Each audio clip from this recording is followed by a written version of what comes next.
इसमें हम बात करेंगे ज़िंदगी में उन चीज़ों की जो असल में मैटर करती हैं, जिनको हम इग्नोर कर रहे हैं और जिनकी वजह से हमारा सक्सेस है, उनको छोड़कर हम वो चीज़ें फॉलो करने में लगे हैं, उन चीज़ों की तरफ दौड़ रहे हैं जो इतना मैटर नहीं करती ज़िंदगी में, और उसकी वजह से हमारी ज़िंदगी में परेशानियां हैं, वरीज़ हैं, स्ट्रेस है वगैरह वगैरह। तो आज मैं आपसे एक हस्ती के बारे में बात करूंगा जो टॉप प्रायोरिटी हमारी होनी चाहिए, जो नंबर 1 पे हमेशा होनी चाहिए, एंड दैट बीइंग इज़ अल्लाह सुब्हानहू व तआला। तो अल्लाह ताला कौन है, अल्लाह ताला का एसेंस क्या है, अल्लाह ताला की हमारी ज़िंदगी में इम्पोर्टेंस क्या है, अल्लाह ताला मैटर क्यों करते हैं और अल्लाह ताला को टाइम क्यों देना चाहिए और अल्लाह ताला की क्यों माननी चाहिए, ये कुछ सवालात हैं। हम सबको पता है कि अल्लाह सुब्हानहू व तआला रब हैं, अल्लाह हमारे रब हैं, खालिक हैं, मालिक हैं, but yet some of us, in fact most of us fail to obey him. हो जाता है, डिस्ट्रैक्शंस में पड़ जाते हैं, ज़िंदगी की इस दौड़ में खप जाते हैं, टाइम नहीं निकल पाता। पता है नमाज फ़र्ज़ है, उसके बावजूद नमाज नहीं पढ़ी जाती। पता है जमात से पढ़नी चाहिए, उसके बावजूद नहीं पढ़ी जाती। और ये भी पता है कि मदद मेरी अल्लाह ने ही करनी है, अल्लाह के अलावा कोई मेरी मदद नहीं कर सकता। लेकिन इसके बावजूद एट टाइम ऑफ डिस्ट्रेस हम अल्लाह से मदद नहीं मांगते, बल्कि हम इंसानों के आगे हाथ फैलाते हैं, हम इंसानों से उम्मीदें लगा लेते हैं। और इंसानों से उम्मीदें जब हम लगा लेते हैं और वो उम्मीदें टूटती हैं, तो फिर जाहिर है कि गम मज़ीद बढ़ता है। तो the being that matters most in our lives is Allah, Allah सुब्हानहू व तआला। तो सबसे पहले मैं जो बात आज आपसे करूँगा, अगर आप लोगों ने मैट्रिक्स के कॉन्सेप्ट, मैट्रिक्स मूवी का एक कॉन्सेप्ट था रेड पिल और ब्लू पिल का, शायद आप में से कुछ लोग वाकिफ़ हों उस कॉन्सेप्ट से, कि वो जो मॉर्फियस होता है गालिबन, बाय द वे मूवीज़ मैं क्लियर कर दूं कि सारी मूवीज़ नहीं देखता, मैं बहुत कम मूवीज़ देखता हूं, और वो मूवीज़ देखता हूं जिनको पहले मैं IMDb पे जाकर रेटिंग चेक कर लूं, स्टोरी चेक कर लूं। तो इस बारे में मैं बहुत चूज़ी हूँ, क्योंकि ज़्यादातर मूवीज़ आपको पता है कि उनमें हराम का एलिमेंट होता है मूवीज़ में। तो एनीवे, उस मूवी में एक कॉन्सेप्ट था ब्लू पिल और रेड पिल का। मॉर्फियस नियो को 2 पिल्स प्रेजेंट करता है कि ये रेड पिल है, ये ब्लू पिल है, अब तुम्हारी चॉइस है तुमने कौन सी पिल लेनी है। लेकिन वो साथ में बताता है कि अगर तुम ब्लू पिल लोगे तो you will wake up with the same lifestyle, बिल्कुल उसी तरह तुम्हारा लाइफस्टाइल होगा, जॉब लगी होगी, हर चीज़ ठीक जा रही होगी, तनख्वाह आ रही होगी, but you will not be able to see many realities. तुम वो रियलिटीज़ नहीं देख सकोगे जो असल में सिस्टम के पीछे है, कि how the system is working, और तुम बस एक ऐसी ज़िंदगी गुजारोगे जैसे एक जानवर ज़िंदगी गुजारता है कि खा ले पी ले जी ले। यानी तुम्हारी ज़िंदगी में कोई तहरीक नहीं होगी, तुम्हें ये लगेगा कि all is good, everything is good, लेकिन वो चीज़ें जो मैटर करती हैं लाइफ में वो तुम्हारे हाथ से निकलती जाएंगी।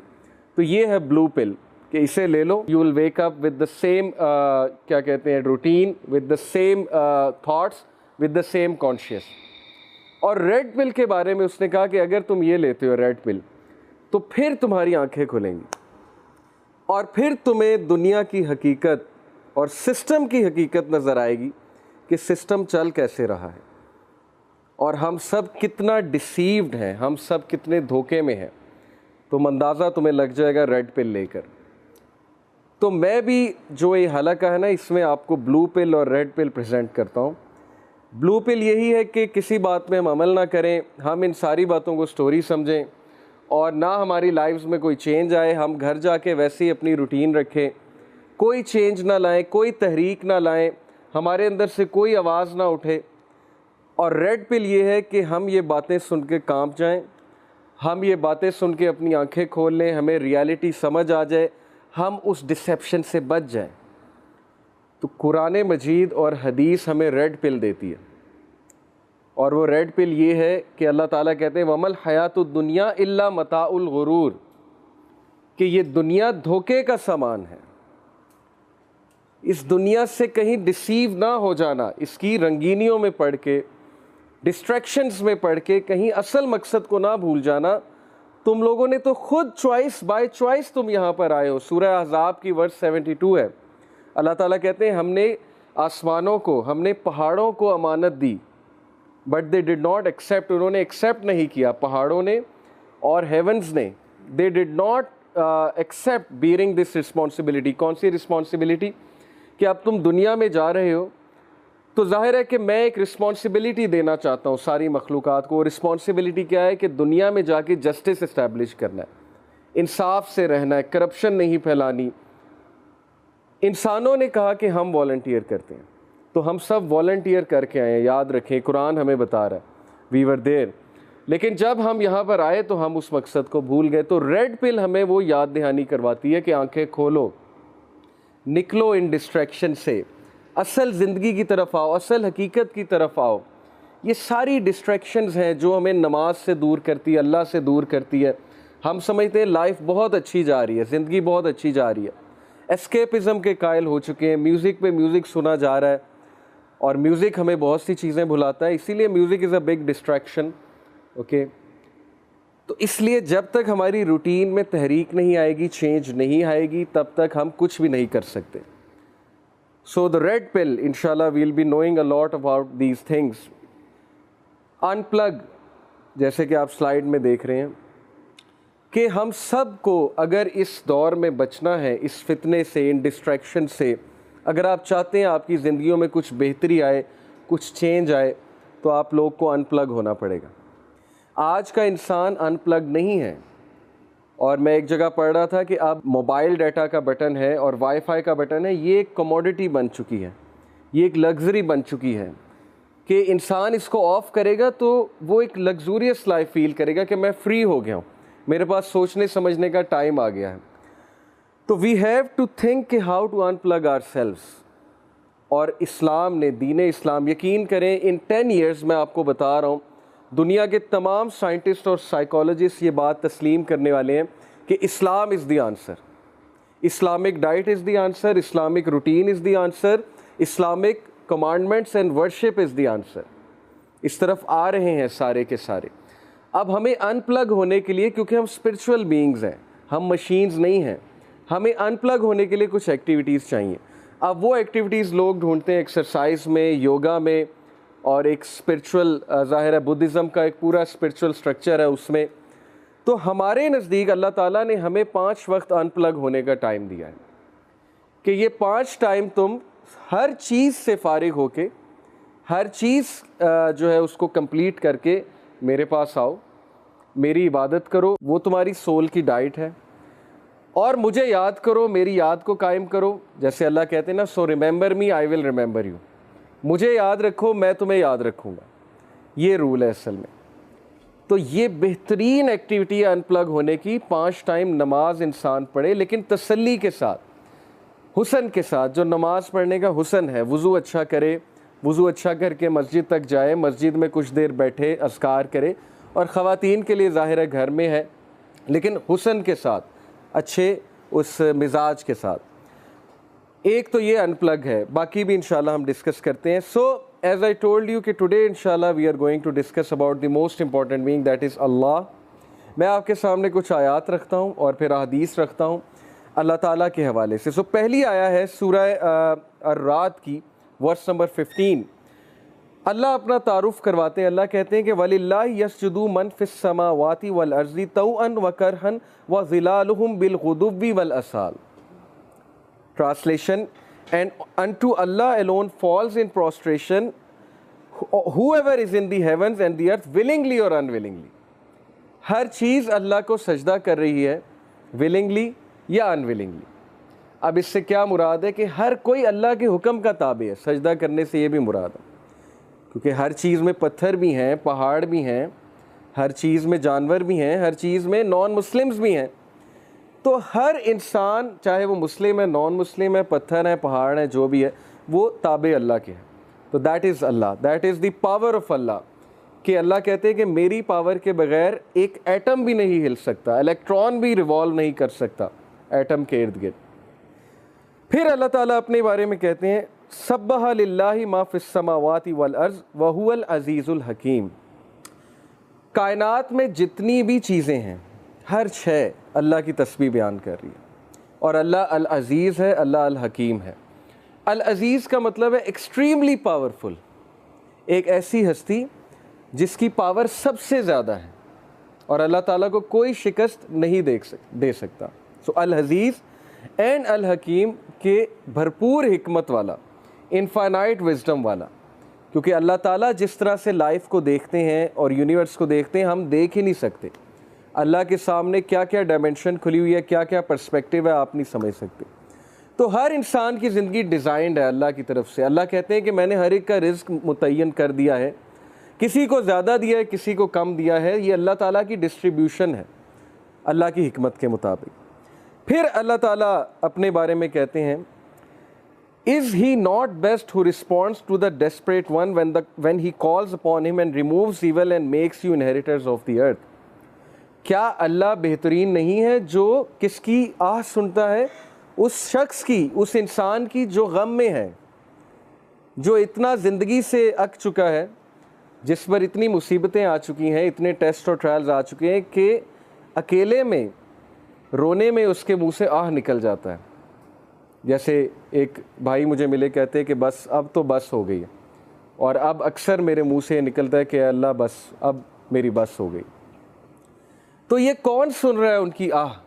अल्लाह ताला कहते हैं मैं सुन रहा हूँ। क्या अल्लाह से बेहतरीन कोई है जो अपने बंदों की तन्हाई में आह को सुनता है?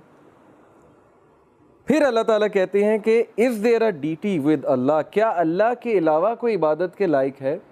क्या कोई और हस्ती सुन सकती है वो आवाज़? यूनुस अलैहिस्सलाम की आवाज़ समंदर की गहराइयों से अल्लाह ने सुनी, अंधेरों की गहराइयों से अल्लाह ने सुनी। तो that is Allah. Little do you remember, लेकिन तुम लोग तज़किरा नहीं करते, तुम लोग भूल जाते हो, अल्लाह ताला को भूल जाते हो। और शैतान तुम्हें अल्लाह ताला के बारे में बदगुमान करता है। वो कहता है कि अल्लाह हेट्स यू। ये शैतान का एक बहुत बड़ा जो है वो ज़ाहिर है एक हथियार है कि इंसान को ये फ़ील कराना कि अल्लाह तुझे नापसंद करता है, या तेरे तो बहुत गुनाह हैं, या तू तो इस लायक ही नहीं कि अल्लाह से बात कर सके। तो अल्लाह से दूरी, अल्लाह ताला से इनसिक्योरिटी और अल्लाह ताला के बारे में बदगुमान होना, जैसे इशफाक अहमद रहीमहुल्लाह कहा करते थे ना कि ज़िंदगी में हर हमाकत कर लेना, लेकिन कभी ये हमाकत ना करना कि अल्लाह ताला मुझसे प्यार नहीं करते। ये ज़िंदगी की सबसे बड़ी हमाकत है।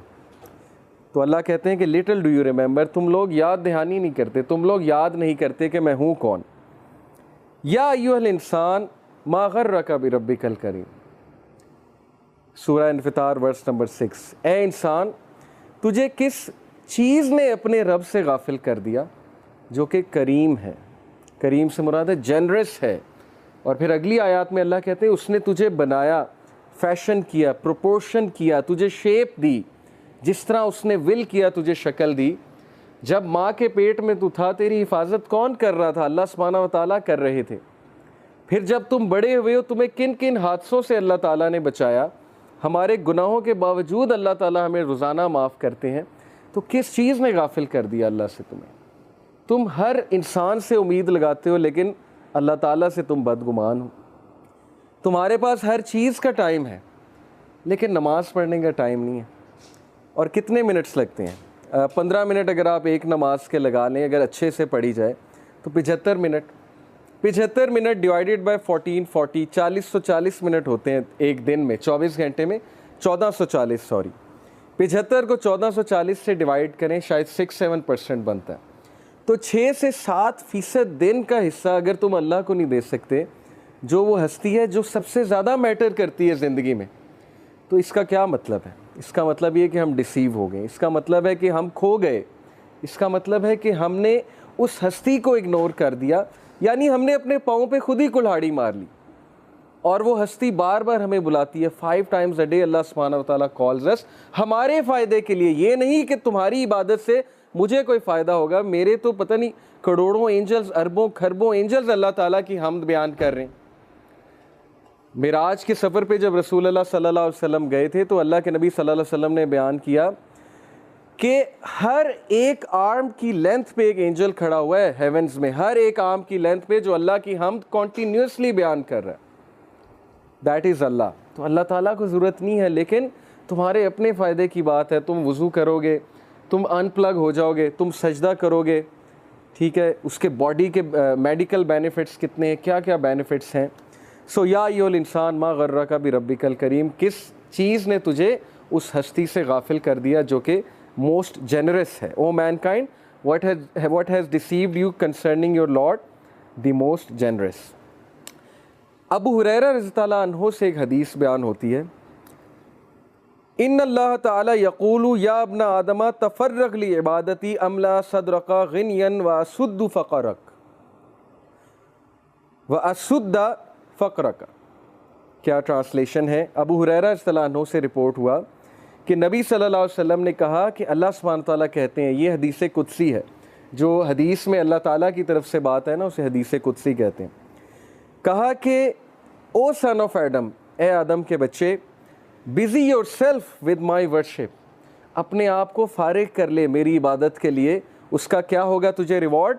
आई will fill your heart with riches and alleviate your poverty. मैं तेरे दिल को गनी कर दूंगा, मैं तुझे कंटेंट कर दूंगा, मैं तेरी टेंशन्स को दूर कर दूंगा, तेरे बर्डन्स को हल्का कर दूंगा, और मैं तेरी पॉवर्टी को एलिवेट कर दूंगा, यानी ख़त्म कर दूंगा। नमाज में रिज़्क है, इससे ये साबित होता है नमाज रिज़्क को बढ़ाती है। तो दैट हदीस is so touching to me. ये मैंने जब सुनी थी, it touched me so much कि हम कितना फारिग करते हैं अल्लाह के लिए अपने आप को। हमारे पास दुनिया जहान की चीज़ों का टाइम है, लोगों से मिलने का टाइम है, रिलेटिव से मिलने का टाइम है। प्रायोरिटी की बात है ना। कुछ लोग कहते हैं मेरे पास आपके लिए टाइम नहीं है, क्योंकि आप उसकी प्रायोरिटी नहीं है, लेकिन एक और बंदे के लिए उनके पास टाइम ही टाइम है। चाहे वो जितने मर्जी बिजी हों, वो किसी ना किसी तरह टाइम निकाल लेंगे। चाहे उन्होंने जिम करना है, असाइनमेंट करनी है, पबजी खेलनी है, जो भी करना है, एक ख़ास दोस्त के लिए उनके पास टाइम होगा, जो मर्जी हो जाए। लेकिन जो प्रायोरिटी नहीं है, उसको वो हमेशा यही जवाब देंगे कि जी आपके लिए मेरे पास टाइम नहीं है। तो अल्लाह ताला का वादा है कि जो अपने मेरी इबादत के लिए अपने आप को फारिग करेगा, तो उसका रिज़ल्ट ये है कि मैं गनी कर दूंगा। और गनी होना क्या है? ये एक पूरा कॉन्सेप्ट है, richness of the heart. Many of us are rich from our clothing, rich from our material outlook, but हम में से कितने लोग असल में दिल से गनी हैं? दिल का गनी होना क्या मुराद है? Contentment, self fulfilment. बहुत से लोग कंटेंट नहीं हैं, बेचैनी है अंदर। हर वक्त जो है वो अचानक से बैठे बैठे सैड हो जाते हैं, अचानक से बैठे बैठे एक हॉलोनेस छा जाती है, अचानक से बैठे बैठे खो जाते हैं। ओके, ये है दिल का गरीब होना। और दिल की रिचनेस क्या है? कि कम पे भी खुश हो जाना, कंटेंट हो जाना, तकदीर पे कंटेंट हो जाना, अल्लाह के फ़ैसलों पे कंटेंट हो जाना, अल्लाह ताला की डिस्ट्रीब्यूशन पे कंटेंट हो जाना। और दिल की रिचनेस से ये भी मुराद है कि अपने दिल में कोई कजी महसूस ना करना, कोई रिजिडिटी महसूस ना करना अच्छे कामों के लिए। अब जब अच्छे काम हमारे लिए मुश्किल बन गए, नेकी हमारे लिए पहाड़ जितनी बन गई, और बुराई हमारे लिए इतनी आसान बन गई कि हम बुराई करने के लिए रात अलार्म लगा के भी उठ जाएंगे। आई नो दिस, कि जाहिर है कि जब एक बुरा काम करना होता है तो उसके लिए कुछ भी हो जाता है। जैसे एक दुनियावी काम करना हो, आप रात 2 बजे उठ के भी 4 बजे उठ जाएंगे, मैं आपको गारंटी दे रहा हूँ। पता लगे सुबह कॉन्सर्ट अरेंज कराना है, स्कूल में 5 बजे पहुँचना है, मैनेजमेंट टीम में वो आतिफ असलम आ रहा है, उसका कॉन्सर्ट है, रात 2 बजे सो के 5 बजे उठ जाएंगे हम। प्रायोरिटी है ना, और दुनिया है। तो जाहिर है कि जब नेकी मुश्किल हो जाए, बुराई आसान हो जाए, तो फिर इसका मतलब है कि दिल में गुर्बत है, दिल गरीब है, दिल में रिचनेस नहीं है, कंटेंटमेंट नहीं है। तो अगर आप चाहते हैं आपका दिल बड़ा हो, आपके दिल में रिचनेस हो, तो फारिग करें अपने आप को, टाइम निकालें अल्लाह ताला के लिए, और फिर देखें आपके मसले कैसे हल होते हैं। कई लोग से मैंने सुना है, एक भाई बहुत मुश्किल से गुजरे थे, 2 साल पहले का वाक़या है, और 6-7 महीने हो गए उनका वो मसला हल नहीं हो रहा, उनका वो मसला हल नहीं हो रहा, कोई फैमिली प्रॉब्लम थी। और एक दिन मुझे मिले and he was so happy, और उन्होंने मुझे एक सेंटेंस कहा जो मैं कभी नहीं भूलूंगा। उन्होंने कहा कि अली भाई, ऑल इट टुक वाज 1 तहज्जुद, दैट्स इट। लेकिन 6 महीने मुझे कभी टाइम नहीं मिला, मुझे लोगों से मिलने का टाइम मिल गया, मुझे लोगों से कहानियाँ सुनाने का टाइम मिल गया, लोगों की सुनने का टाइम मिल गया, लेकिन तहज्जुद का टाइम नहीं मिल रहा था। ऑल इट टुक वाज 1 तहज्जुद, और मेरा मसला हल हो गया। तो इमाम शाफी रहीमहुल्लाह ने कहा कि मेकिंग दुआ एट द टाइम ऑफ तहज्जुद is like an arrow which does not miss its target.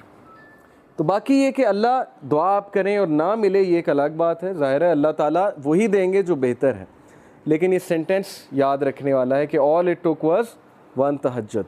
तो अपने आप को फारिग करें, टाइम निकालें अल्लाह ताला के लिए, ये आपके ही लिए बेहतर है। और फिर ये हदीस, अनस इब्न मालिक रिपोर्टेड द मैसेंजर ऑफ अल्लाह सल्लल्लाहु अलैहि वसल्लम सेड, अल्लाह ऑलमाइटी सेड, हदीस कुदसी है, O son of Adam if you call upon me and place your hope in me I will forgive you without hesitation. अगर तुम होप मेरे से लगाओगे, उम्मीद मेरे से लगाओगे, तो मैं तुम्हें माफ़ करूँगा, विदाउट एनी हेजिटेशन मैं तुम्हें माफ़ करूँगा।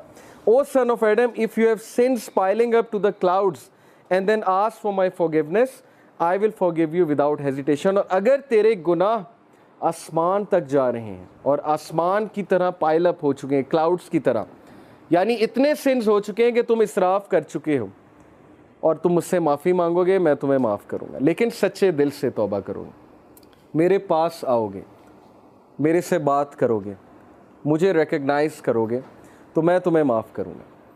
तो क्वेश्चन ये है कि क्या हमारे होप्स अल्लाह ताला से लगे हैं या हमारे होप्स क्रिएशन से लगे हैं। मैं यूथ से बात कर रहा हूँ, मैं हैरान हूँ कि हम एक इंसान के लिए रातें जाग लेते हैं, हम उसके लिए अपने डिसीजंस चेंज कर लेते हैं, कैरियर के जो हमारी लाइन है उसको चेंज कर देते हैं एक इंसान को पाने के लिए, एक इंसान के पीछे दौड़ते हैं और बाद में हमें कोई ख़ास फ़ायदा भी नहीं मिलता। बाद में हमें जो है वो रिग्रेट होता है कि मैंने इतना कुछ किया और आगे से रिज़ल्ट जो है वो कुछ भी नहीं है। तो ये हैं वो मिसालें जो अल्लाह ताला हमें कुरान मजीद में बता रहे हैं, हदीस में बता रहे हैं कि तुम मेरे से उम्मीद लगाओ, तुम मेरे पास आओ, तुम मेरे से मांगो, फिर देखो कि तुम्हारा मसला हल होता है कि नहीं होता है। और उम्मीद लगाने के हवाले से इब्न तैमिया रहमहुल्लाह लिखते हैं, उनकी एक किताब है, कलामुल्लाह.com पे आप जाएं तो वहाँ पर एक किताब है इब्न तैमिया की, I think relief from distress, yes exactly ये नाम है, रिलीफ फ्रॉम ड्रेस के डिस्ट्रेस से रिलीफ कैसे मिलना है। ओके, ये किताब है। वो किताब इस आयत की तफसीर है, ला इलाहा इल्ला अंता सुब्हानका इन्नी कुन्तु मिनज़ ज़ालिमीन। सिर्फ एक आयत को पकड़ा इब्न तैमिया ने और पूरी किताब लिख दी। उसमें वो एक बात लिखते हैं कि असलाफ जानबूझकर ये दुआ करते थे, ये भी एक दुआ थी उनकी कि हमारी दुआएं डिले हों, हमारी दुआओं की कबूलियत डिले हो। अब ये हमारे लिए, हम जैसे लोगों के लिए जो दुनिया में बहुत डूबे हैं, बड़ी अजीब बात है। हम तो चाहते हैं यूँ दुआ कबूल हो, मैं अल्लाह से मांगूँ और चीज़ मेरे सामने हो, चाहे वो मेरे लिए बेहतर है या नहीं है। असलाफ कहते थे कि हम जानबूझ के विश करते थे कि दुआएं डिले हों। क्यों? क्योंकि जब बंदा दुआ कर रहा होता है उसका ताल्लुक़ ही अल्लाह से और होता है, तो वो उस ताल्लुक़ को एंजॉय करते थे कि हम तकलीफ़ में हैं, हम किसी डिस्ट्रेस में हैं, बस हम दुआ ही किए जाएँ। तो ये ताल्लुक़ उन्हें बहुत लुत्फ़ देता था। ये एक बहुत हाई लेवल की बात है। बताना मैं आपको ये चाह रहा हूँ कि देखें, मुसीबतें आती हैं, मुश्किलें आती हैं, इंसान पर बहुत से फेजेज़ आते हैं, और उस फेज़ में अगर अल्लाह से आप कनेक्ट कर जाएं तो ये आपके लिए खैर ही खैर है, और उस फेज़ में अगर अल्लाह से दूर हो जाएं तो फिर ये शर है बहुत बड़ा। तो अल्लाह ताला कहते हैं कि ए आदम के बच्चे, अगर तेरे सिन्स पाइल अप कर जाएं क्लाउड जितने, तब भी मैं तुझे माफ़ करूँगा अगर तू मुझसे माफ़ी मांगेगा। और फिर अल्लाह ताला ने कहा, O son of Adam if you come to me with enough sins to fill the earth and then you meet me without associating anything with me, I will come to you with enough forgiveness to fill the earth। अगर तू मुझसे मुलाकात करे और तू मुझसे माफ़ी मांगे और तेरे सिंस अर्थ को फिल करे हुए हैं, यानी इनफाइनाइट सिंस हैं, और तू मुझसे माफ़ी मांगेगा, तो मैं तुझे बिल्कुल उतनी फॉरगिवनेस के साथ माफ़ी करूँगा जितने तेरे सिंस, और ना सिर्फ माफ़ करूँगा, तेरे सिंस को मैं रिवॉर्ड्स में कन्वर्ट करूँ। सच इज़ अल्लाह कि ना सिर्फ गुनाह माफ़ हुए बल्कि गुनाहों को रिवॉर्ड्स में कन्वर्ट कर दिया अल्लाह ताला ने। इतना आसान है। एक इंसान को मनाना कितना मुश्किल है, इंसान को मनाने में इंसान बहुत जलील होता है, अल्लाह को मनाना कितना आसान है। ठीक है, तो ये है वो मिसालें जिससे हमें सोचना चाहिए कि हम किस हस्ती को इग्नोर कर रहे हैं। अबू दर रिपोर्टेड द मैसेंजर ऑफ अल्लाह सल्लल्लाहु अलैहि वसल्लम said, Allah almighty says, Whoever comes with a good deed will have the reward of 10 like it and even more। जो कोई अच्छा अमल करेगा मैं उसे 10 रिवॉर्ड्स दूंगा, दुनिया में भी और आखिरत में भी। दुनिया का रिवॉर्ड क्या है? ज़रूरी नहीं कि आपको पैसों की शक्ल में मिल जाए या आपको कोई reward as an materialistic reward मिल जाए। इज़्ज़त है, अल्लाह ताला की तरफ से कंटेंटमेंट है, अच्छी नींद है, अल्लाह ताला की तरफ से अच्छे दोस्त हैं, अच्छा लाइफ पार्टनर है, अच्छी फैमिली है, अच्छी लाइफ है, इज्जत वाली लाइफ है, ये रिवॉर्ड्स हैं। And whoever comes with an evil deed will be recompensed for one evil deed like it or he will be forgiven। और जो गुनाह करेगा तो गुनाह एक लिखा जाएगा, 10 नहीं लिखे जाएंगे। रिवॉर्ड करे, अच्छा काम करेगा तो 10 लिखे जाएंगे, गुनाह करेगा तो एक लिखा जाएगा। तो ये अल्लाह की ज़ात है। He is all merciful, compassionate. When Allah subhanahu wa ta'ala created the throne, He wrote over it, verily my compassion overcomes my wrath। बेशक मेरी रहम दिली, मेरा compassion मेरे गुस्से पे हावी है। अल्लाह ताला is all merciful for the creation. तो इसमें मैं आपको एक वाक़या भी सुनाता हूँ कि ये हिलियतुल औलिया एक किताब है, इसमें कुछ वाक़यात सही हैं। तो वन ऑफ द सही इंसिडेंट्स इज़ कि बनी इसराइल का एक शख्स था और उसके बहुत से सिंस थे। मतलब यू कैन इमेजिन, ड्रंकार्ड होगा, ज़ाहिर है कि चोरी करता होगा, रॉबरी करता होगा, व्हाटएवर। वो इतना तंग आए वहाँ के लोग कि उन्होंने कहा कि इसको दूर दराज किसी इलाके में छोड़ आते हैं, चेन्स बांध के, क्योंकि बहुत फसाद मचाता है। तो वो उस दौर के जो नबी थे उनसे उन्होंने मशवरा किया, मशवरा करके उसको चेन्स में बांधा, दूर फेंका। यानी उसके सिंस इतने ज़्यादा थे, वो इतने तंग थे, उन्होंने कहा मरता है तो मरे। उस बंदे की डेथ हो गई और अल्लाह ताला की तरफ से उस नबी को वही आई और वही में अल्लाह ताला ने कहा कि मेरा एक वली फ़ौत हो गया, तुमने उसे गुस्ल नहीं दिया। और वो नबी इतना हैरान हुए, उनके पैरों तले ज़मीन निकल गई कि ये कौन फ़ौत हो गया, अल्लाह का वली जिसको मैंने गुस्ल नहीं दिया। तो अल्लाह ताला ने कहा वहाँ उस इलाके में जाओ और जाकर देखो। तो जब वो वहाँ पहुँचे अपनी कौम को लेके, इतना हैरान हुए कि ये तो वही बदकार आदमी है जिसने नाक में दम किया हुआ था। तो ये शख्स वली कैसे बन गया? तो अल्लाह ताला ने कहा कि इसने मरने से पहले एक दुआ की थी और वो दुआ मुझे इतनी अजीज़ है, इतनी पसंद आई कि अगर वो दुआ से पूरी इंसानियत को भी बख्शवाना चाहता मैं बख्श देता। और वो दुआ ये थी कि अल्लाह, अगर मुझे माफ़ करने से तेरी इज़्ज़त में कोई कमी नहीं आती तो मुझे माफ़ कर दे, और अगर मुझे सज़ा देने से तेरी इज़्ज़त बढ़ती है तो मुझे सज़ा दे। बहुत ही खूबसूरत वर्ड्स हैं। देखें ना, अल्लाह नोज़ बेस्ट कि कौन अल्लाह से रिपेंट कर ले, किस तरह से रिपेंट कर ले। इसलिए जज नहीं करना चाहिए किसी को, पता नहीं अल्लाह ताला को क्या एक्ट किसी का पसंद आ जाए। तो ये होप के बारे में एक वाक़या मैंने आपको सुनाया। सो अल्लाह सेज़ कि 10 रिवॉर्ड्स एक डीड के मिलेंगे, अच्छे डीड के, और एक गुनाह का एक गुनाह, एक ईवल डीड का गुनाह मिलेगा। Whoever draws close to me by the length of a hand, I will draw close to him by the length of an arm। ये मेटाफोरिक है, एग्जाम्पल है। तुम एक हाथ के डिस्टेंस से मेरे करीब आओगे, मैं एक आर्म के डिस्टेंस से तुम्हारे करीब आऊँगा। यानी तुम एक स्टेप लोगे, अल्लाह ताला 10 स्टेप्स लेंगे तुम्हारी तरफ। स्टेप लेकर तो देखो, हम स्टेप भी नहीं लेते। और फिर कहा whoever draws close to me by the length of an arm, I will draw close to him by the length of a fathom। यानी वही पैरामीटर तय कि जो और करीब आएगा मैं उसके 10 टाइम्स और करीब आऊँगा। Whoever comes to me walking, I will come to him running। जो चल कर आएगा मैं दौड़ कर आऊँगा। Whoever meets me with enough sins to fill the earth, not associating anyone with me, यानी शिरक ना किया हो, I will meet with him as much forgiveness। तो मैं उसको उतनी ही forgiveness के साथ मिलूँगा।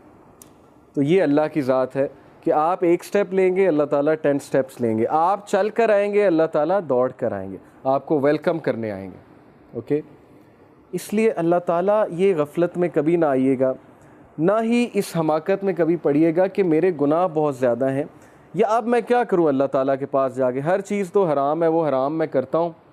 तो स्ट्रेस में आके इंसान अल्लाह से ही बात करना छोड़ देता है, कहता है बस मैंने करना ही हराम है तो छोड़ो, अल्लाह ताला से क्या बात करे। तो ये हमाकत है, ये शैतान का बहुत ज़बरदस्त स्ट्रैटेजी है कि हमें अल्लाह से बदगुमान कर लें। तो बदगुमानी कभी नहीं करनी, और वो हदीस फॉलो करें कि रसूलुल्लाह सल्लल्लाहु अलैहि वसल्लम ने जो फार्मूला बताया कि follow an evil deed by a good deed. कोई गुनाह हो गया है, किसी को आपने कोई ज़ाहिर है हुकूकुल इबाद में कमी हो गई है, या कोई पर्सनल सिन हो गया है, अल्लाह की हुदूद पामाल हो गई हैं, जो काम नहीं करना चाहिए था वो अकेले में कर लिया है, तो डीमोटिवेट नहीं होना, प्रोक्रेस्टिनेट नहीं करना, इतना ज़्यादा रिग्रेट में नहीं चले जाना कि बस अब ज़िंदगी ख़त्म हो गई, अब तो मैं बिल्कुल ही बेकार हो चुका हूँ। रसूलुल्लाह said follow a bad deed by a good deed, बस खलास, ताकि दिल पे वो काला धब्बा ना पड़े जिसकी वजह से फिर ज़ाहिर है दिल बहुत डार्कन हो जाता है, फिर नेकी नेकी नहीं लगती, बुराई बुराई नहीं लगती। और ये हमने खुद फील किया है, एक दौर में बुराइयाँ बिल्कुल बुराई नहीं लगती थी। ये तो पर्सनल हमारा एक्सपीरियंस है। मेरी लाइफ पास्ट में ऐसी है कि बहुत सी बुराइयों में इन्वॉल्व थे, वो लगती ही नहीं थी बुराई। ये कंडीशन ऑफ हार्ट पे डिपेंड करता है। और अब वो चीज़ इतनी बुराई लगती है कि मैं हैरान होता हूँ कि किसी दौर में हम ये भी करते थे। तो it all depends on the condition of the heart. कल्ब जो है ना, ये बहुत साइंस है कल्ब की, कि कल्ब असल में है क्या। एंड देन अल्लाह सुब्हानहू व तआला सेड दिस हदीस is really should be our constitution, whoever is concerned about the hereafter। देखें priorities, it's all about priorities. जो कोई हेयर आफ्टर के बारे में कंसर्न है, हेयर आफ्टर के बारे में कौन कंसर्न होते हैं, कैसे कंसर्न शो करना है, एक एटीट्यूड ये है, एक जो है वो एग्ज़ाम्पल ये है। अगर किसी को आपने देखना है ना वो हेयर आफ्टर के बारे में कितना कंसर्न है, उसकी रूटीन गवाही देगी कि वो आखरत पे नज़र डाले हुए। उसकी रूटीन में लोगों की मदद करना होगा, किसी के चेहरे पे स्माइल लाना होगा, किसी के बारे में बुरा फील नहीं करना होगा, उसकी रूटीन में लोगों को फॉरगिव करना होगा, क्योंकि वो अल्लाह से उम्मीद लगा रहा है कि मैं चाहता हूँ अल्लाह मुझे माफ़ करे तो मैं उसकी मखलूक को माफ़ करूँ, मैं इतना रिजिड ना हूँ। उसकी रूटीन में नमाज होगी, उसकी रूटीन में वो काम होंगे जो अल्लाह ताला ने करने को कहे हैं, उसका कैलेंडर सेट होगा रसूलुल्लाह सल्लल्लाहु अलैहि वसल्लम की बताई हुई बातों के मुताबिक। तो दिस शोज़ कि वो कंसर्न है हेयर आफ्टर के बारे में। तो जो कोई हेयर आफ्टर के बारे में कंसर्न है, Allah will place richness in his heart, Allah उसके दिल को गनी कर देगा। ब्रिंग हिज अफेयर्स टुगेदर, उसके मामलात को समेट लेगा। ये बहुत बड़ी बात है। हमारे मामलात फैले हुए हैं, कभी उधर से टेंशन आती है, कभी पढ़ाई का स्ट्रेस है, कभी जो है वो औलाद की तरफ से टेंशन है, कभी फैमिली की तरफ से टेंशन है, कभी कोई दोस्त टेंशन दे देता है, कभी स्पाउस टेंशन दे देता है, कभी बिज़नेस में लॉस हो जाता है। ये ज़िंदगी के मामलात हैं। तो हमारे अफेयर्स इतने फैल चुके हैं कि अब हम यही सोचते हैं कि यार करें तो क्या करें, ना नमाज़ पढ़ने का टाइम है, ना अल्लाह से बात करने का टाइम है। तो ये क्यों है? क्योंकि दुनिया प्रायोरिटी बन गई। दुनिया के अफेयर्स, सहाबा के नज़दीक औकात ही कोई नहीं थी दुनिया की, इसीलिए वो बहादुर थे, इसीलिए करेजियस थे, इसीलिए उनका पर्पज़, उनका मिशन, उनका विजन वो चलता रहता था। जो मर्जी सिचुएशन क्रिएट हो जाए, सरकमस्टांसेस उनको नहीं रोकते थे, वो चलते रहते थे अपनी मंजिल की तरफ। मंजिल की तरफ जाने से वो रुकता है जो डर जाता है दुनिया के प्रॉब्लम से। तो वही डरेगा जिसके लिए इंपॉर्टेंस बहुत है दुनिया की। तो दुनिया की इंपॉर्टेंस क्या है? एक बार रसूलुल्लाह सल्लल्लाहु अलैहि वसल्लम सहाबा के साथ कहीं जा रहे थे, रास्ते में एक मरी हुई बकरी थी, उसका कारकस यानी कि बोसीदा उसका जिस्म था, सड़ चुका था, गल चुका था। तो रसूलुल्लाह सल्लल्लाहु अलैहि वसल्लम ने सहाबा से कहा कि इसको कोई लेना चाहेगा? Will some of you like to purchase this? तो सहाबा ने कहा इसको कौन परचेज करेगा? तो अल्लाह के नबी ने कहा कि अल्लाह के नज़दीक दुनिया की हकीकत इससे भी कमतर है। तो ये दुनिया की हकीकत है। हम दुनिया की टेंशनों पे रोते हैं कि ये हो गया, वो हो गया। पर्सपेक्टिव छोटा सा है ना, मायोपिक विज़न है। सहाबा का विज़न ही आखिरत थी। वो हंस रहे होते थे दुनिया के मसाइल पे, बहादुरी से मुकाबला कर रहे होते थे कि चलो 60 साल 50 साल की ज़िंदगी गुजर ही जाएगी, रिवॉर्ड अल्लाह के पास है, सब्र करो, दिल को बड़ा करो, मुकाबला करो ज़िंदगी की मुसीबतों का, मुश्किलों का, अल्लाह ताला स्ट्रेंथ देगा तुम्हें। ये उनका एटीट्यूड था। तो बहरहाल हमारे अफेयर्स जो हैं वो फैले हुए हैं, और वजह यही है हमने अपने आप को अल्लाह के लिए फ़ारिग नहीं किया। हर चीज़ के लिए फ़ारिग किया हुआ है, लेकिन अल्लाह की जब बात आती है तो हम कहते हैं हमारे पास टाइम नहीं है। Whoever is concerned about the world and the world will come to him although he is reluctant to it। किसके लिए? जो आखिरत के बारे में कंसर्न है, दुनिया उसके पीछे भागेगी, वो दुनिया के आगे भागेगा। मैं आपको क्या एग्जांपल दूं? देखिए, जुनैद जमशेद रहीमहुल्लाह से ज़्यादा बड़ी एग्जांपल कोई है?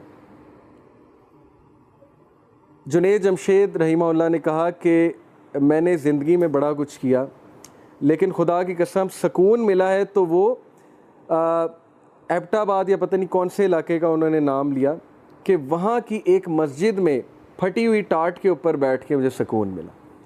मैं दुनिया के 5 स्टार होटल्स में रहा हूँ, लेकिन असल सुकून मिला तो वो स्टार्ट पे बैठ के मिला। ये सेंटेंस काफ़ी है। और फिर किस तरह अल्लाह ताला ने उन्हें गनी किया। एक बारी आई कि उनके पास 1 रुपया नहीं था, बट देखें अल्लाह ताला ने रिच किया उन्हें।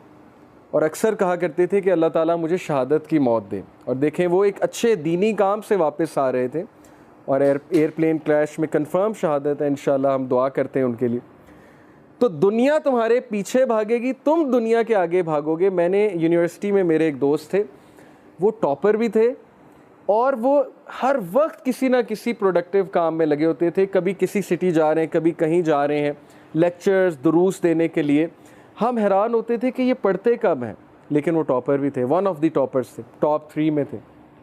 इंजीनियरिंग बहुत मुश्किल होती है, हम पढ़ पढ़ के थक जाते थे। हमारा जीपीए वही 2.5 3 के दरमियान आता था, वो 3.5 3.6 पर बैठे होते थे। तो अल्लाह ताला आपको दिखाता है, एग्जाम्पल्स दिखाता है कि टाइम मेरे कंट्रोल में, टाइम मेरे हाथ में है, और तुम अगर मेरी रिस्पेक्ट नहीं करोगे, मेरी कदर नहीं करोगे, तो फिर तुम्हारे लिए मामलात मुश्किल हो जाएंगे। इसी तरह ज़िंदगी डिज़ाइन हुई है। हम किसी ना किसी को फॉलो करते हैं, हम किसी ना किसी के पीछे भागते हैं। अगर हम अल्लाह के पीछे नहीं भागेंगे, हम सोसाइटी के पीछे भागेंगे। सोसाइटी के पीछे नहीं भागेंगे, हम मीडिया के ग़ुलाम बन जाएंगे। वो हमें जो दिखाएंगे हम वही करना चाहेंगे। तो ट्रू फ्रीडम अल्लाह को फॉलो करने में। सो दुनिया तुम्हारे पीछे भागेगी, तुम दुनिया के आगे। Whoever is concerned about the world, Allah will place poverty between his eyes। और जो दुनिया को कंसर्न बनाता है, दुनिया को कंसर्न बनाने का ये मतलब नहीं कि कमाई छोड़ देनी है, पढ़ाई छोड़ देनी है, हर वक्त अल्लाह अल्लाह करना है। दुनिया को कंसर्न बनाने से मुराद है कि दुनिया को गोल समझना। जैसे जिम कैरी का कोट मैंने लास्ट वीक आपको दिखाया था, उसने कहा कि I wish everyone should get rich and famous so that they may know this is not the answer, ताकि उनको पता लगे ये आंसर नहीं है। तो दुनिया को प्रेफरेंस बनाने का मतलब है कि ग्रीडी हो जाना, सेल्फिश हो जाना, सेल्फ सेंटर्ड हो जाना, और जाहिर है कि दुनिया के पीछे कुछ इस तरह से भागना कि सारी तगो-दो दुनिया के लिए। और मटीरियलिस्टिक सोसाइटी के जो इस वक्त आउटकम्स हैं वो आपके सामने। हर बंदा लालची हो चुका है, हर बंदे को अपनी पड़ी हुई है, हर बंदा पैसे के पीछे भागता है। हमें ऐसी स्टेटमेंट्स सुनने को मिलती हैं कि नहीं जी money is the game changer, नहीं जी पैसा ही सब कुछ है, असल चीज़ पैसे की है। तो पैसा पैसा पैसा वो करते करते अब हमारी जो हालत हो गई है वो आपके सामने है। तो जो कोई भी दुनिया को कंसर्न बना लेगा, यानी ग्रीडी हो जाएगा, अल्लाह को इग्नोर करके दुनिया के पीछे भागेगा, तो फिर क्या है कि Allah will place poverty between his eyes. Allah उसे गरीब कर देंगे। गरीब से मुराद लिटरली गुर्बत नहीं है, गरीब से मुराद है कि उसका पर्सपेक्टिव छोटा सा हो जाएगा। बिटवीन हिज आइज़ पॉवर्टी, यानी उसका मायोपिक विजन होगा, उसका छोटा सा पर्सपेक्टिव होगा, उसका दिल बड़ा नहीं होगा। और फिर क्या होगा कि disorder his affairs and he will get nothing of the world but what is decreed for him. Allah ताला उसके अफेयर्स को फैला देगा समेटने की बजाय। और यही है कि हमारे टाइम में बरकत क्यों नहीं, हमारी लाइफ में बरकत क्यों नहीं है, क्योंकि हमने उस एंटिटी को, उस बीइंग को इग्नोर किया हुआ है। और इससे बड़ी बगावत कोई नहीं हो सकती। लोग क्वेश्चन करते हैं कि why should I worship Allah. It is just like questioning why should I obey my mother. It is just like questioning why should I obey my father. किया क्या है मेरे बाप ने? कुछ भी नहीं किया। माँ ने क्या किया है मेरे लिए? कुछ भी नहीं किया। ये सवाल पूछना कि मैं अल्लाह की इबादत क्यों करूं, मैं अल्लाह के पास क्यों जाऊं, ये सवाल इटसेल्फ एक बहुत ही गमज़दा सवाल है। और अनफॉर्चुनेटली बहुत सौ की ये सोच बन गई है कि मैं क्यों करूं अल्लाह ताला के लिए। तो किसी के लिए तो करना है, इज़्ज़त इसी में कि अल्लाह के लिए कर लें। दूसरों के लिए करेंगे तो जलालत आपका जो है मुकद्दर बन जाएगी, वो हम सब ने देखा है। बहरहाल इसका ये मतलब नहीं दूसरों के साथ अच्छाई नहीं करनी चाहिए। बहुत अच्छे अच्छे दोस्त होते हैं, उनसे उम्मीद भी लगानी चाहिए, उनके पास भी बैठना चाहिए। ये एक मैं अलग पर्सपेक्टिव बता रहा हूँ जो कि आप समझ गए होंगे मैं कहना क्या चाह रहा हूँ, कि अल्लाह को इग्नोर करके नहीं, अल्लाह को डिसप्लीज़ करके नहीं, फिर कामयाबी नहीं है। हम अल्लाह को डिसप्लीज़ करके दूसरों को प्लीज़ करते हैं। हमें पता है चीज़ गलत है, हमें पता है हमारे दोस्त गलत राह की तरफ जा रहे हैं, गलत चीज़ को फॉलो कर रहे हैं, लेकिन हम इग्नोर करते हैं, हम उन्हें ज्वाइन करते हैं, अल्लाह के अहकामात को हम साइड लाइन करते हैं। तो फिर क्या है कि तुम्हारे अफेयर्स को अल्लाह फैला देगा। फिर तुम बरकत ढूंढते फिरोगे, फिर तुम टाइम ढूंढते फिरोगे, टाइम तुम्हें कोई नहीं मिलने वाला। ये भी अल्लाह की रहमत है। ये मत समझें कि अल्लाह ताला को कोई खुशी होती है हमें पनिश करके, हमारे अफेयर्स को फैला के।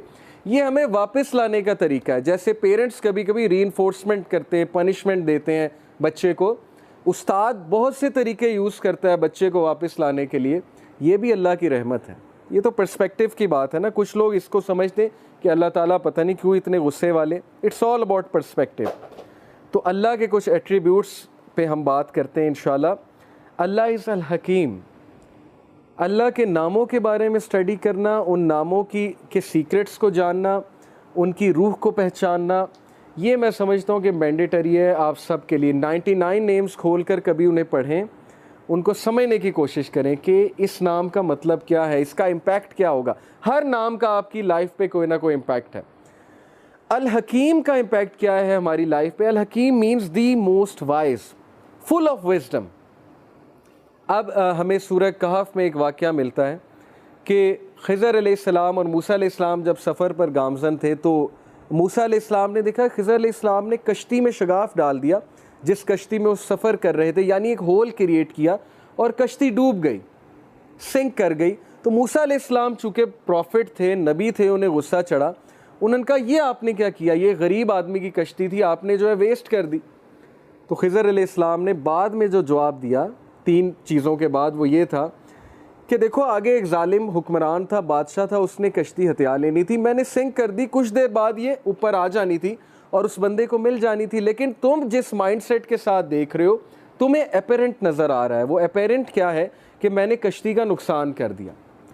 अब इसी तरह हमारी लाइफ्स में कई जगह हमें ठोकरें लगेंगी, हमें दाग लगेंगे, ठीक है, हमें हमारी ज़िंदगी में शगाफ डलेगा, कोई ठोकर लग के कोई बहुत बड़ा हादसा हो जाएगा और फिर लोग पूछते हैं ना वाई मी, मेरे साथ क्यों, मेरे साथ क्यों। कुछ तो हमारी गलतियाँ होती हैं, बल्कि मेजॉरिटी हमारी गलतियाँ होती हैं। सूरह यूनुस में है, चैप्टर 10 वर्स 44, अल्लाह कहते हैं अल्लाह इंसान पे जुल्म नहीं करता, इंसान खुद जुल्म करता है अपने आप पे, डिसीजंस गलत लेके। उसे पता है सही क्या गलत क्या। अगर उसने कुरान नहीं पढ़ा तो एटलीस्ट उसकी फितरत उसे बताती है, सिक्स सेंस बताती है चीज़ गलत है। तो कुरान पढ़ लिया, ये तो एक एडिशनल बेनिफिट है। तो बहरहाल कभी कभी ऐसी ठोकरें लगती हैं, इंसान का कोई कसूर नहीं होता, तो अल्लाह की हिकमत है इसमें। अल्लाह एक ठोकर दिलवा के कोई बहुत बड़ी ठोकर से बचाता है इंसान को। एक वीडियो भी है इस पर, मैं वीडियो अक्सर दिखाया करता हूँ कि एक छोटी सी बच्ची एक स्ट्रीट में जा रही है और आगे एक शार्प सा टर्न है, वहाँ से गाड़ी आने वाली है। उस बच्ची को नहीं पता आगे से गाड़ी आने वाली है। ये रियल वीडियो है यूट्यूब पे, I wish I could show it, अभी मेरे पास है नहीं। तो सीसीटीवी कैमरास लगे हैं स्ट्रीट में, वो बच्ची पता नहीं किसकी है, बहरहाल गुमा के वहाँ पर सड़क पे चल रही होती है। गाड़ी जब आने लगती है एकदम बच्ची को ठोकर लगती है, बच्ची गिर जाती है, गाड़ी उसके ऊपर से गुजर जाती है, बच्ची खड़ी हो जाती है। इसमें क्या हिकमत है कि अगर उसको ठोकर ना लगती, गाड़ी ने उसे हिट करना था, उसके माँ बाप ने परेशान होना था, माँ बाप ने रोना था कि बच्ची हमारी मारी गई। ये छोटी सी एग्जांपल ही काफ़ी है हमारे लिए, अगर कोई समझना चाहता है। बात असल में है पॉजिटिव माइंडसेट की, चीज़ों की इंटरप्रिटेशन की, पर्सपेक्टिव की। It's all about perspective. जिसने समझना है वो समझ जाएगा कि हमें भी ठोकर लगती है ताकि हम एक बहुत बड़े मसले से बच सकें। और ये चीज़ें हमारे सामने क़यामत वाले दिन खुलेंगी और हम सजदे में गिर जाएंगे कि वाकई अल्लाह आपने मुझे कितने बड़े हादसे से बचा लिया। बहुत से लोग एक जगह ज़ाहिर चाहते हैं मेरी शादी हो जाए और वहाँ पर नहीं हो पाती, कभी कभी मंगनियाँ टूट जाती हैं, लोग डिप्रेस हो जाते हैं कि ये क्या हुआ, कभी कभी निकाह टूट जाते हैं। तो आपको क्या पता वो चीज़ आपके लिए अच्छी थी कि बुरी थी, ये तो अल्लाह ताला ने बचा लिया ना। कल को हम अल्लाह का शुक्रिया अदा करेंगे कि मैं गलत साइड पे जा रहा था, अल्लाह ने मुझे बचा लिया। और सवाल कुछ लोग ये पूछते हैं कि नहीं सफ़रिंग करा के क्यों बचाया, क्योंकि सफ़रिंग नेसेसिटी है लाइफ में। अगर हम पेन से नहीं गुजरेंगे हम पेन को अंडरस्टैंड नहीं करेंगे। अगर इमरान खान साहिब की वालदा को कैंसर ना होता तो शौकत खानम कभी ना बनता। समझ आ रही है? अगर पेन से ही नहीं गुजरा कोई तो वो क्यों किसी की मदद करेगा। तो some sort of suffering is necessary, but इंसान बहुत ज़्यादा जब सफ़र होता है वो उसका खुद का कसूर है, उसके माइंडसेट का कसूर है। Next attribute is Al Hafeez the guardian.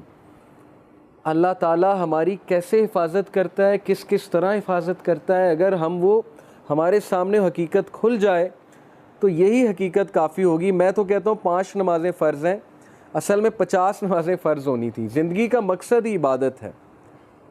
बहरहाल किस तरह हिफाजत कर रहा है हमें अल्लाह ने, क्या क्या प्रोटेक्शन दी हुई है। हमारी आई लैशेज़ किस तरह डिज़ाइन हैं, डस्ट को किस तरह रेजिस्ट करती हैं, नॉस्ट्रिल्स जो हैं उनका क्या काम है, हमें छींक क्यों आती है? अगर आप सिर्फ इस साइंस में कभी पढ़ लें कि हमें छींक क्यों आती है, वाई डू वी स्नीज, तो आप अल्लाह का इतना शुक्र अदा करेंगे। ये मैकेनिज़्म है बॉडी का। फिर हमारा इम्यून सिस्टम किस तरह से वर्क कर रहा है, ओके, ये अल्लाह ताला ने बनाया, अल्लाह ताला ने दिया है। पहचानो अल्लाह ताला को, ये अल्लाह की क्रिएशन है, अल्लाह ताला की देन है, तो अल्लाह आपकी हिफाजत कर रहा है। और फिर ये आया सूरह अल-अनाम की वर्स 59 के not a leaf falls but he knows it, पत्ता भी नहीं गिरता लेकिन अल्लाह को पता है। तो जब पत्ता गिरने का अल्लाह को पता है तो इंसान के गिरने का अल्लाह को नहीं पता होगा, जो कि अल्लाह की बेस्ट क्रिएशन है। तो इंसान गिरेगा, ठोकर खाएगा, दुख में जाएगा, अल्लाह को पता है। बस एक बार बुला लो अल्लाह को, उस आह में अल्लाह ताला को पुकार लो कि अल्लाह बस हो गई है, या अल्लाह मदद कर दें, या अल्लाह इस चीज़ से जान छुड़वा दें, या अल्लाह मैं हराम से बचना चाहता हूँ, मुझे बचा लें, या अल्लाह मैं तंग आ गया हूँ इस ज़िंदगी से, इस लाइफस्टाइल से, मुझे निकाल लें। That's it. ये कहने की देर है और अल्लाह 10 स्टेप्स लेंगे। आपने एक स्टेप लिया, आपने एक बात की, अल्लाह ताला 10 स्टेप्स लेंगे। ओके, तो पॉजिटिव रहें अल्लाह ताला के बारे में। अल्लाह ताला के बारे में कभी ये ना सोचें वो आपकी नहीं सुनेंगे। And then Surah Tur verse number 48, so endure patiently under the judgment of your lord for verily you are under our eyes. Patient रहो, सब्र से अल्लाह ताला के जजमेंट का इंतज़ार करो, क्योंकि तुम अल्लाह ताला की आइज़ के अंडर हो, तुम्हें अल्लाह देख रहा है, Allah is watching you. And glorify the praises of your Lord when you get up from sleep, और अल्लाह की हमद बयान करो, ये तुम्हारे फ़ायदे में है, तुम्हारे नफ्स के लिए फ़ायदा मंद है। देखिए मुश्किलें तो आनी हैं, अगर कोई इस चीज़ का इनकार कर दे वो लाइफ की नेचर का इनकार कर देगा कि प्रॉब्लम्स नहीं आनी। Happy go lucky is nothing, this is not a true thing कि बस हर वक्त हैप्पीनेस है। मुश्किलें आनी हैं, उन मुश्किलों के लिए तुम्हें स्ट्रेंथ चाहिए। वो स्ट्रेंथ तुम्हें जिस तरह नमाज से मिलेगी, दुआ से मिलेगी, किसी और चीज़ से नहीं मिलेगी। थेरेपी से थोड़ी बहुत मिलेगी, साइकोलॉजिकल थेरेपी से हो सकता है किसी की बात सुन के मिल जाए, लेकिन जो स्ट्रेंथ नमाज देती है, दुआ देती है, उसका मुकाबला ही कोई नहीं। ये तो आप सब ने फील किया होगा अपनी लाइफ में। तो इसलिए you are under our eyes and glorify the praises of your Lord when you get up from sleep, यानी नमाज अदा करो, अल्लाह ताला से मदद मांगो। अब देखिए हिफाजत की बात है, कौन है जो रिस्क में डालता है अपने आप को अल्लाह की हिफाजत से? अल हफीज़, अल्लाह हिफाजत करता है। अब हम अपने आप को रिस्क में डालते हैं, कैसे? सही मुस्लिम की हदीस है, whoever prays Fajr is under the protection of Allah, so do not fall short with regard to the rights of Allah. Allah के राइट्स हैं, नमाज अल्लाह का राइट है। We are bound by rights in this world. कोई बंदा मुझे ये साबित कर दे मेरे कोई राइट्स नहीं है, मेरी कोई रिस्पॉन्सिबिलिटीज़ नहीं है, मैं दुनिया में सिर्फ इंजॉय करने आया हूँ। ना पेरेंट्स के कोई राइट्स हैं, ना माँ बाप, ना फैमिली के कोई राइट्स हैं, ना हस्बैंड के राइट्स हैं, ना वाइफ के राइट्स हैं। मैं गैर जिम्मेदार हूँ, मैंने बस इंजॉय करना है बैठ के। दुनिया में जब हम बाउंड हैं सर्टन राइट्स के साथ, तो अल्लाह के भी कुछ राइट्स हैं, और वो राइट ये नमाज अदा करो। तो जो कोई फजर नहीं पढ़ता तो फिर सोच लें, इसका काउंटर व्यू ये है, अगर बात ये कि अल्लाह की प्रोटेक्शन में आ जाता है, जो नहीं पढ़ता फिर वो रिस्क करता है इस प्रोटेक्शन को। ओके, तो फजर जो है वो हमें प्रोटेक्शन में डालती है अल्लाह ताला के। फिर अल्लाह ताला का एक नाम है अल-मुमिन। अल-मुमिन का मतलब है the grantor of security, secure करने वाली ज़ात। और जब हम सिक्योर करने वाली ज़ात से इनसिक्योर हो जाएं तो फिर इससे बड़ी बदकिस्मती और क्या है। जब बच्चे को मार पड़े या जब बच्चे को ठोकर लगे तो वो माँ के पहलू में जाके, आपने देखा होगा, सिक्योरिटी लेता है, माँ के दामन में जाकर वो हिफाजत लेता है, उसे सिक्योरिटी फील होती है माँ को गले लगा के। पेरेंट्स कितनी बड़ी नेमतें हैं कि नहीं है, हमें जिस तरह पेरेंट्स समझ सकते हैं दुनिया में और कोई नहीं समझ सकता। जैसे आज से कुछ साल पहले एक भाई था, उससे बात हो रही थी, तो उसने कहा कि अली भाई मेरे ये मसले हैं, लेकिन आप, मुझे डर है आप जज करेंगे मुझे। मैंने कहा नहीं, आप खुल के बयान करें, खुल के बताएं। बहरहाल वो बताता गया, हम सुनते गए, मैं सुनता गया। तो बाद में मैंने उसे कुछ काम डाउन किया, कुछ एडवाइस की, तो वो इतना हैरान हुआ, कहता आपने मुझे जज ही नहीं किया। तो मैंने कहा सोचो, मैं मखलूक हूँ, अगर मैंने जज नहीं किया तो अल्लाह ताला इनफाइनाइट टाइम्स, यानी तुम अल्लाह से डरते हो, अल्लाह से बात शेयर करते हुए डरते हो। इंसान तुम्हें जज नहीं कर रहा, अगर तुम्हारा दोस्त अच्छा है वो तुम्हें जज नहीं कर रहा, तो उस दोस्त का खालिक कौन है? अल्लाह ताला है। तो अल मुमिन, सिक्योरिटी कहाँ से लेनी है? अल्लाह से लेनी है। किसके दामन में जाके आपने छुपना है? अल्लाह के दामन में जाके छुपना है। अल्लाह की हिफाजत सबसे बड़ी हिफाजत है। और फिर अल्लाह का ये एट्रीब्यूट अल वकील। अल वकील का मतलब वकालत करने वाला नहीं है, अल वकील का मतलब है डिस्पोजर ऑफ अफेयर्स, अफेयर्स को डिस्पोज करने वाला। हर चीज़ उसकी इजाज़त से होती है, ख़ास हिकमत के मुताबिक। उसके पीछे इनफाइनाइट विजडम है जो ह्यूमन बींग्स अंडरस्टैंड नहीं कर सकते। डिस्पोजर ऑफ अफेयर्स, जिस बंदे का अल्लाह पे ये बिलीफ आ जाए कि सारे के सारे अफेयर्स उसके कंट्रोल में हैं, मेरा कोई कुछ नहीं बिगाड़ सकता, अगर अल्लाह इजाज़त देंगे तो शायद कोई तकलीफ़ आ जाए, नहीं देंगे तो पूरी फ़ौज मेरे ख़िलाफ़ लड़ने आ जाए, मेरा कुछ नहीं बिगाड़ सकती। खालिद बिन वलीद की मिसाल आपके सामने है। सहाबा कहते हैं कि वो सफ़े अव्वल में होते थे, अपना घोड़ा दौड़ा रहे होते थे और वो शख्स शहीद नहीं हुआ। लोग जो है वो जिहाद पर देखे ना, उस दौर में डरते थे जाने से कि नहीं हम तो शहीद हो जाएंगे, हम तो मर जाएंगे, हमें कोई तीर लग गया, कोई तलवार से ज़ख़म लग गया, हम तो मर जाएंगे। खालिद बिन वलीद फौत हुए। खालिद बिन वलीद कहते हैं कि मेरे जिस्म में एक भी जगह नहीं जहाँ स्वॉर्ड का निशान, ज़ख़म का निशान नहीं है, लेकिन देखो मैं आम आदमी की तरह मर रहा हूँ। Before his death, on his death bed he said कि बता दो सारे कॉवर्ड्स को, tell all the cowards of this world, कि अगर मौत मैदान जंग में होती सबसे पहले मैं मरता। ये होता है अल्लाह ताला पर बिलीफ कि कोई कुछ नहीं कर सकता। लेकिन इसका ये मतलब नहीं कि आप बेवकूफ़ों की तरह अपने आप को बिल्कुल ही मरवा दें। तैयारी करके जाएँ। खालिद बिन वलीद तैयारी करके जाते थे। ये नहीं था कि वो बग़ैर तैयारी के, बग़ैर तलवार के कूद पड़ते थे मैदान में, लेकिन अकीदा ये था कि कोई मुझे कह नहीं सकता जब तक अल्लाह की ज़ात जो है वो इजाज़त नहीं देगी। फिर यूसुफ अलैहिस्सलाम का वाक़या आपके सामने कि किस तरह उन्होंने अल्लाह के इस एट्रीब्यूट्स पे यकीन रखा कि अल वकील अल्लाह है। उन्होंने कहा कि चलो थोड़ा बहुत गम मैं बियर कर लेता हूँ। और उनकी मिसाल यूथ के लिए क्या ही मिसाल है, he chose going to jail rather than committing the sin. He had the choice कि जब उन्हें सिन की ऑफ़र हुई, he could have committed sin, but उन्हीं के अल्फाज कुरान में है कि या रब्बी जेल मेरे लिए बेहतर है, इससे बेहतर कि मैं आपकी डिसोबीडियंस करूँ। और अल्लाह ताला ने फिर इज़्ज़त क्या दी कि he became the king of the Egypt, पहले मिनिस्टर ऑफ फाइनेंस और फिर ultimately king of the Egypt. तो ये मिसालें कहानियाँ नहीं हैं, ये मिसालें रियल लाइफ जो है हमारे लिए एग्जांपल्स हैं जो हमारे डेली ज़िंदगी के मैटर्स में अप्लाई होती हैं, लोगों से डील करते हुए अप्लाई होती हैं, रिश्तेदारों से डील करते हुए अप्लाई होती हैं, वर्क प्लेस पे अप्लाई होती हैं।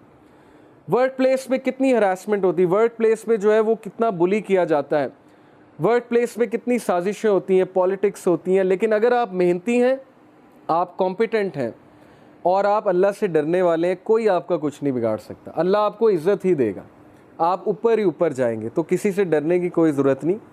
लेकिन जाहिर है कि एक बार बंदा हरास हो, बुली हो, तो उसके ख़िलाफ़ एक्शन लेना चाहिए। इसका ये मतलब नहीं कि आप एक्शन ही ना लो।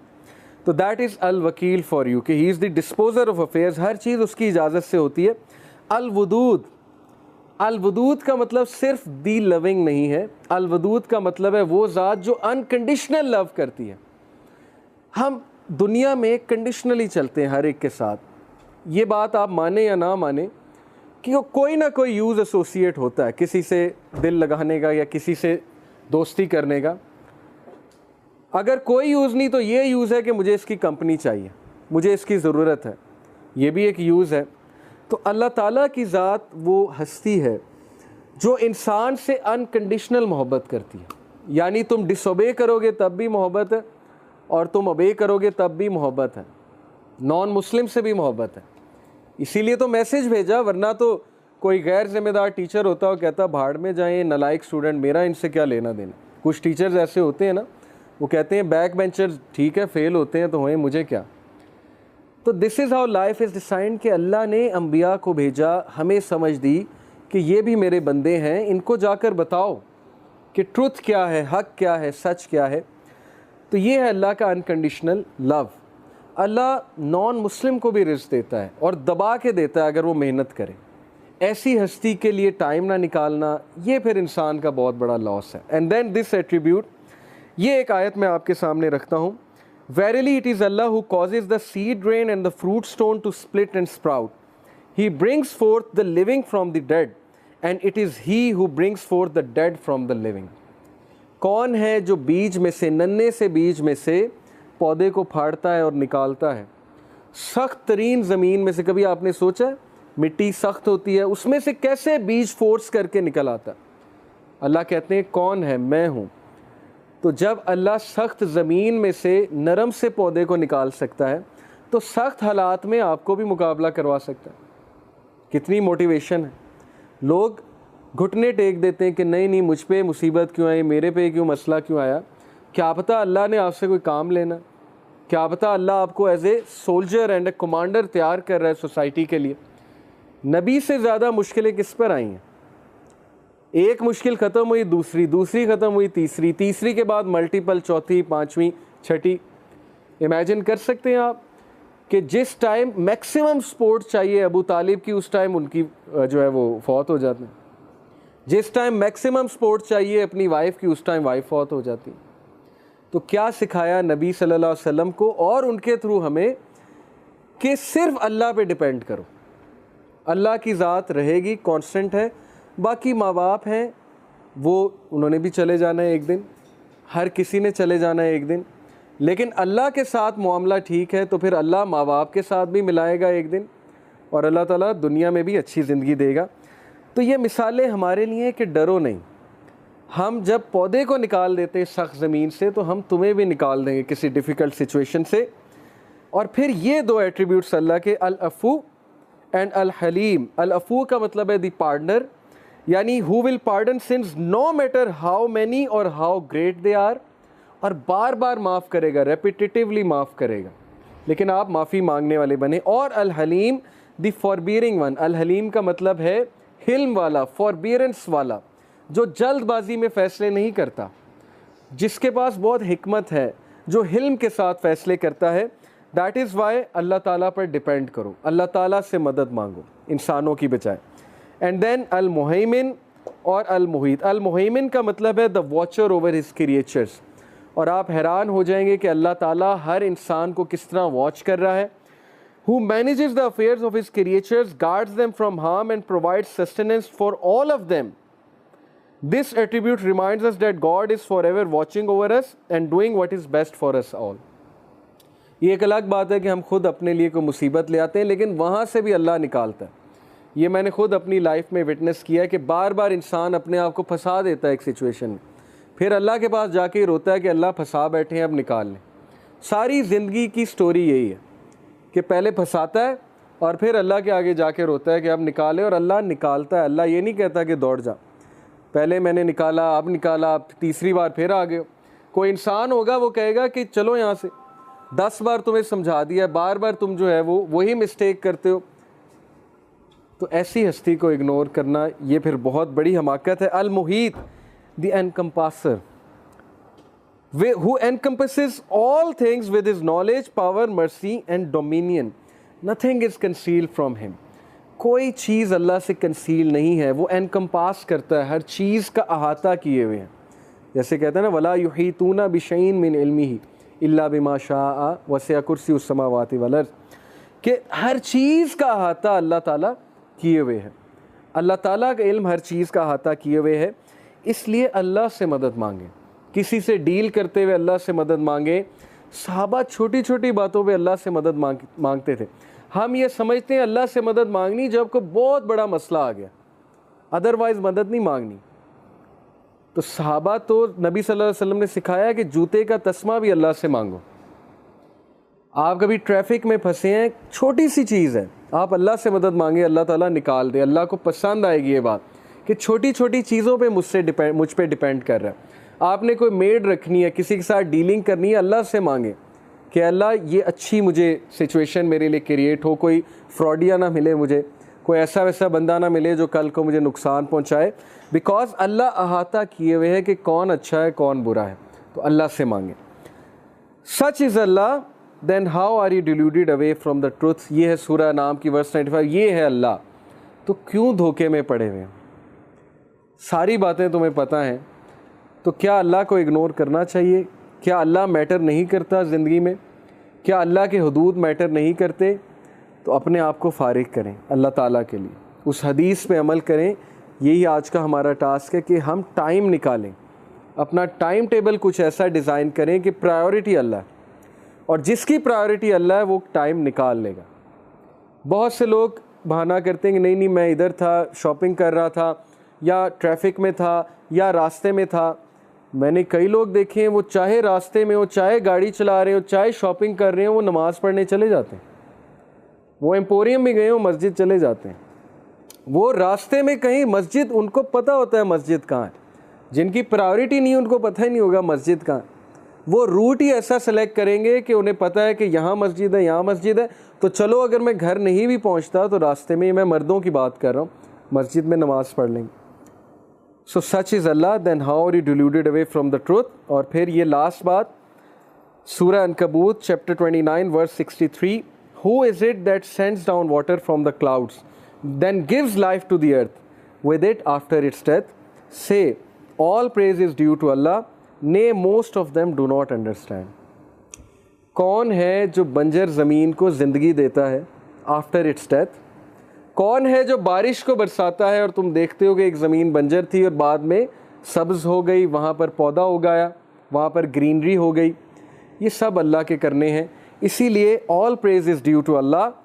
लेकिन बहुत से लोग समझते नहीं हैं, समझना चाहते ही नहीं हैं। वो इन्हीं बहसों में पड़े रहते हैं कि पता नहीं अल्लाह है भी कि नहीं है। वो पर्सपेक्टिव ही नहीं है, ऑब्जर्वेशन ही नहीं है, आंखें ही नहीं कभी खोली। वो इसी डिबेट में पड़े रहते हैं कि नहीं साइंस ने ये कहा, साइंस ने वो कहा। वो इसी डिबेट में पड़े रहते हैं कि नहीं मेरी ज़िंदगी में तो ये हो गया, वो हो गया। इससे ज़्यादा उनकी सोच आगे जाती नहीं। बड़े पर्सपेक्टिव को कभी समझते ही नहीं है कि पेन क्यों नेसेसरी है, ज़िंदगी में मुश्किलात क्यों आती हैं, अल्लाह ताला ने क्यों ये चीज़ें अलाउ की हुई हैं। ये चीज़ें इल्म से क्लियर होती हैं, लेकिन इल्म हमने हासिल नहीं करना, कुरान हमने नहीं पढ़ना, और बैठ के हमने जो है यही सोचते रहना है कि बस ज़िंदगी ऐसे क्यों जा रही है। तो इसलिए मैं आप सबको चाहता हूँ कि हम सब अपने आप को अनप्लग करें, हम इन चीज़ों से निकलें, इन डिवाइसेस से निकलें, थोड़ा टाइम निकालें, फ़ारिग करें अपने आप को, आहिस्ता आहिस्ता फ़रागत लें अल्लाह ताला के लिए। मस्जिद जाया करें, वहाँ बैठा करें, अल्लाह ताला हमारे काम निपटा देगा। घरेलू मामला है, घरेलू परेशानी है, मियाँ बीवी का झगड़ा है। इमाम शाफ़ी कहा करते थे ना कि जब मेरी वाइफ से कोई तकरार होती है तो मैं समझ जाता हूँ मेरे तकवे में कमी आई है, मैं समझ जाता हूँ अल्लाह से मेरा ताल्लुक़ ख़राब हो रहा है। ओके, ये रिमाइंडर्स होते हैं कि उस सोर्स की तरफ जाओ ताकि तुम्हारी ज़िंदगी सेट हो। अल्लाह ताला सेट करने वाली ज़ात है, और ये कोई इसलिए नहीं कि अल्लाह ईगोइस्टिक है। अल्लाह ताला अगर चाहते ना आपको ये पनिशमेंट्स देते, ना आपकी लाइफ में मुश्किलात आती। कुछ लोग समझते हैं कि क्या ये ईगो है कि क्यों अल्लाह ताला ऐसे क्यों करते हैं। It is just like questioning कि ये टीचर ऐसे क्यों करता है, ये माँ बाप मेरे हर वक्त मेरे पीछे पड़े रहते हैं, मेरी डिवाइसेस ले लेते हैं, और माँ बाप जो है मेरे पे कुछ रिस्ट्रिक्शंस लगाते हैं। क्यों? साफ ज़ाहिर है क्यों, आपकी बेहतरी के लिए से। इसलिए मैं अल्लाह से दुआ करता हूँ कि अल्लाह ताला हमें अपने साथ वफ़ादार बना दे और हम फ़रागत निकालें अल्लाह ताला के लिए। और यही वो हस्ती है जो सबसे ज़्यादा ज़िंदगी में मैटर करती है। All things start from here. अगर अल्लाह को तरजीह देंगे सारी चीज़ें ठीक हो जाएंगी। बाकी सेकेंडरी चीज़ें हैं तो उनको भी हम इंशाल्लाह डिस्कस करेंगे, जो चीज़ें ज़िंदगी में मैटर करती हैं। But start from here. आपका एक टास्क है, आप अल्लाह के नामों को सर्च करें, अल्लाह के नामों को पढ़ें, कुछ नाम बाकायदा पेस्ट करके अपने रूम में लगाएं ताकि आपको याद दहानी कराते रहें कि ये अल्लाह है। और कुरान मजीद का भी मुतालिया करें। और सबसे बड़ी बात, फ़रागत निकालें, अपना स्क्रीन टाइम कम करें, अपनी प्रायोरिटी अल्लाह को रखें, बाकी चीज़ों को सेकेंडरी रखें। चाहे आपको नुकसान भी बियर करना पड़े, चाहे लोग आपको छोड़ दें, आपकी कंपनी आपको जिच करे, आपकी कंपनी आपको टॉन्ट करे कि ये देखो मौलवी हो गया, ये देखो बहुत बड़ी मौलवन हो गई, नमाज़ें पढ़ने लग गया है, नमाज़ें पढ़ती है, वगैरह वगैरह, या आपको आपका पास्ट याद दिलाए कि पहले तो तुम ऐसे करते थे अब अचानक ऐसे हो गए हो। तो अल्लाह सब कुछ ठीक कर देगा। ये हमने अपनी लाइफ में विटनेस किया है। जब दीन की तरफ आए, जब वो शशके छोड़ दिए जो पहले किया करते थे, तो लोग दूर हुए एकदम से। लोग ने कहा ये तो बोरिंग हो गया, पहले तो ये बहुत फ़नी होते थे। लेकिन दीन में आने का ये मतलब नहीं आप फ़न छोड़ दें, ये भी एक मिसकंसेप्शन है। फ़न से मुराद है उनके नज़दीक जो फ़न था, उनके नज़दीक फ़न ये था कि कैफ़े में बैठ के शीशा पिएं और लड़कियों की बातें करें, गैजेट्स की बातें करें, और कैफ़े में बैठ के जो है वो मुल्क को गालियाँ दें, इमरान खान को गालियाँ दें, अपना एक्शन ज़ीरो हो, हर बंदे को गालियाँ निकालते रहें। ये फ़न था उनके नज़दीक। जब ये फ़न छोड़ दिया तो उन्होंने कहा बोरिंग हो गए। लेकिन वही लोग आज इज़्ज़त करते हैं अल्हम्दुलिल्लाह। वही लोग जब भी कोई दीनी बात हो, जब भी कोई डिस्कशन हो, अब वही लोग कांटेक्ट करते हैं। ये मैं आप सब की भी बात कर रहा हूँ, आपने भी ये देखा होगा कि अल्लाह इज़्ज़त देता है। इसलिए इन चीज़ों से मत घबराएं, अल्लाह के लिए टाइम निकालें। जज़ाकल्लाह खैर फॉर बीइंग हियर टुडे। इंशाल्लाह नेक्स्ट वीक हम मज़ीद थिंग्स दैट मैटर पे बात करेंगे। अल्लाह ताला हमसे कबूल फ़रमाए, हमें बाअमल बनाए। सुब्हानकल्लाहुम्मा व बिहम्दिका अशहदु अल्ला इलाहा इल्ला अंता अस्तगफिरुका व अतूबु इलैक।